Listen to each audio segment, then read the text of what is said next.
What is the definition of output devices? An output device is any piece of computer hardware that converts information data into a human perceptible form or, historically, into a physical machine-readable form. For use with other non-computerized equipment, it can be text, graphics, tactile, audio, or video. Monitor, an electronic output. Device used to display information being entered and processed on a computer.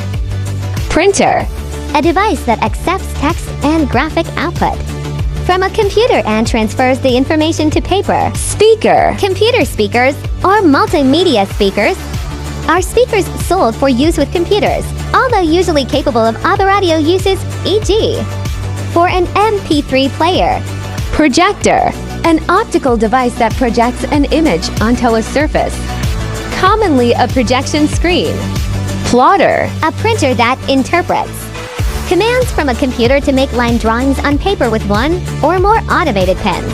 Headphones, electroacoustic transducers, which convert an electrical signal to a corresponding sound and provide a personal audio output experience.